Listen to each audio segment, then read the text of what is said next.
वालेकुम students. Okay जी, अब हम बात करते हैं एमडी कैट में कैलकुलेशंस की, क्योंकि कैलकुलेशंस जो हैं ये आमतौर पे काफ़ी बच्चों को मसला क्रिएट करती हैं। तो हम इसके बारे में बात करते हैं कि कौन सी ट्रिक्स हो सकती हैं जिनसे आप कैलकुलेशंस अंडर 10 सेकंड्स में आप ये कैलकुलेशंस कर लेंगे। ठीक है, सबसे पहले जो बात है वो ये है कि आपके क्योंकि जो फिज़िक्स की बुक है उसके अंदर न्यूमेरिकल्स दिए गए हैं, तो आपने वो न्यूमेरिकल्स तलाश करने हैं जिनकी स्टेटमेंट्स छोटी हैं, 1 या 2 लाइन की स्टेटमेंट्स हैं, और उनको आप तैयार कर लें और उसको आप उसके आंसर जो है ना उसको आप याद कर लें। ठीक है, हमारे साथ 2017 में ये हुआ था। 2017 का जो एमकैट कैंसिल हुआ था उसमें इस तरह से एक क्वेश्चन था जो कि पूरा का पूरा न्यूमेरिकल उठाया गया था और उसी का आंसर जो है ना हमने याद किया हुआ था। जिन स्टूडेंट्स ने याद किया हुआ था उन स्टूडेंट्स के लिए काफ़ी आसानी हो गई थी, वरना वो मे बी 1 मिनट कैलकुलेशन उसकी ले जाती। इसके अलावा आगे हमारे पास जो अगली चीज़ है वो है कीवर्ड।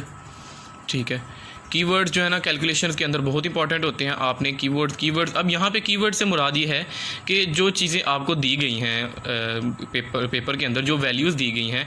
फॉर एग्जांपल आपके पास दी गई है दी प्रेशर इज़, इस तरह लिखा गया है प्रेशर इज़ 100 ATM, तो इसके ऊपर आप इसको अंडरलाइन करके यहाँ पे लिखते हैं कि P। उसके बाद आप यहाँ पे अगर आपके पास वॉल्यूम दिया गया है तो आप उसके ऊपर लिख देंगे V। अगर आपके पास एप्सिलॉन नॉट है तो उसके लिए आपको E नॉट जो है ना आप वहाँ पे ऊपर लिख दें। इस तरह से कहने का मकसद ये है कि इस तरह से ऊपर अगर आप चीज़ों के लिख देंगे तो जब आप एक फार्मूला जहन में कंस्ट्रक्ट करने की कोशिश करेंगे कि ये चीज़ें किस फार्मूले में अप्लाई होती हैं, तो ये चीज़ें आपके लिए काफ़ी आसानी हो जाएगी और आप आराम से फार्मूले में अप्लाई कर सकते हैं। ठीक है, और उसके अलावा अगली चीज़ जो है वो है पाई की वैल्यू 22/7 भी यूज़ होती है और 3.14 भी यूज़ होती है।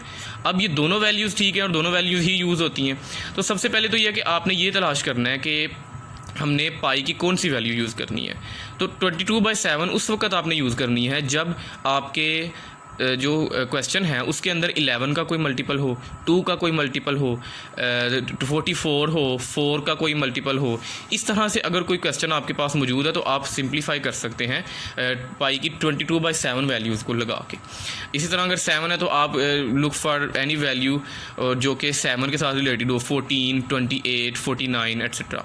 3.14 उस वक्त लगाना है जब आपके पास वैल्यू में अगर 6.28 कहीं पे मौजूद है। आमतौर पे ये होता है इस तरह से कि वो कैलकुलेशन को सिंप्लीफाई करने के लिए 6.28 की कोई वैल्यू कंस्ट्रक्ट करके दे देते हैं, या 3 मौजूद है या फिर 0.14 मौजूद है। इस तरह से अगर कोई चीज़ मौजूद है तो आपने यहाँ पे डिसाइड करना है कि मैंने पाई की कौन सी वैल्यू यूज़ करनी है। ठीक है, अगला जो पॉइंट है वो ये है कि वहाँ पे इतना टाइम नहीं होता कि आप अगर किसी फार्मूले में 2 पाई है तो आप पहले पाई को 2 के साथ मल्टीप्लाई करें और फिर इसको हल करें। आपने उसको याद कर लेना कि 2 पाई की वैल्यू है 6.28। इसी तरह से आपने 2 पाई स्क्वायर की वैल्यू याद कर लेनी है। इसी तरह से आपने 4 पाई की वैल्यू याद कर लेनी है और 4 पाई स्क्वायर की वैल्यू याद कर लेनी है। 1/पाई की, 1/4 पाई स्क्वायर की। इसी तरह से आप जितनी वैल्यूज़ याद कर लेंगे ये आपके लिए फ़ायदा होगा। और अगर वहाँ पे कहीं पे ऐसी कोई वैल्यू मौजूद है तो आप उसको आराम से, जो आपने वैल्यू याद की हुई है, कैलकुलेशंस में जाने की बजाय आप वहाँ पे आराम से पुट करके और अपना क्वेश्चन सॉल्व कर सकते हैं। ठीक है, अगली चीज़ जो है इसी तरह से एप्सिलॉन नॉट की वैल्यू होती है। एप्सिलॉन नॉट की वैल्यू भी इसी तरह से उसका स्क्वायर याद कर लें और उसकी 1/एप्सिलॉन नॉट उसके इन्वर्स को याद कर लें ताकि आपके लिए पुट करने में आसानी हो। फ्रैक्शंस में आमतौर पे टीचर्स कहते हैं कि फ्रैक्शंस याद कर ले, 1/2, 1/3, 1/4, 1/5। इसी तरह से 1/10 तक आप फ्रैक्शंस को याद कर लें कि इनकी क्या वैल्यू। आमतौर पे स्टूडेंट्स को ये याद होती है। अगर आपको नहीं याद 1/7 की वैल्यू फॉर एग्जांपल अगर नहीं याद तो आप उसको याद कर लें ताकि अगर क्वेश्चन में कोई ऐसी चीज़ आए तो वहाँ पर आप आराम से उसको पुट कर सकें उसके अंदर। ठीक है, उसके बाद आपके पास अगर किसी वैल्यू में पॉइंट्स मौजूद है, फॉर एग्जांपल वैल्यू है 12.34, तो कोशिश करें कि पॉइंट्स जो हैं उसको रिमूव कर दें। कोशिश करें कि पॉइंट्स रिमूव करने से आपका आंसर अगर सिंप्लीफाई होता है तो पॉइंट्स रिमूव कर दें और इस तरह से उसको 100 में कर दें कन्वर्ट। ठीक है, अब एक और चीज़ इसी से कि अगर 12.34 है या 12.82 है तो आप इस 2 को नज़रअंदाज कर सकते हैं। अगर ये 5 से ज़्यादा होगा तो फिर आप उसको नज़रअंदाज नहीं करेंगे, लेकिन अगर ये 5 से कम है तो आप इसको किसी हद तक नज़रअंदाज कर सकते हैं। आपके आंसर के अंदर इतना ज़्यादा फ़र्क नहीं आएगा। ठीक है। अगली चीज़ जो है वो बिल्कुल इसी चीज़ से रिलेटेड है कि आपने एक्चुअल कैलकुलेशंस की बजाय अप्रॉक्सीमेशन की तरफ जाना है। फॉर एग्जांपल आपके पास एक वैल्यू दी गई है जिसके अंदर आपने मल्टीप्लाई करना है 97 को, आपने मल्टीप्लाई करना है 4.1 से। अब बजाय इसके कि आप 97.0 फिर 4.1 को मल्टीप्लाई करें, आप इस तरह से करें कि 97 को डायरेक्ट आप 4 से मल्टीप्लाई करें, ठीक है। और उसका जो आंसर आता है, जो अब 97 को 4 से मल्टीप्लाई करेंगे, आंसर आएगा 388। अब आपने अपने आंसर में जो ABCD दिए गए हैं उसके अंदर आपने 388 के करीब तरीन जो वैल्यू है ना उसको आपने तलाश करना है। मोस्ट प्रॉबेबली इस तरह से ही होता है कि आमतौर पे इतनी ज़्यादा क्लोज वैल्यूज़ नहीं दी जाती, ठीक है।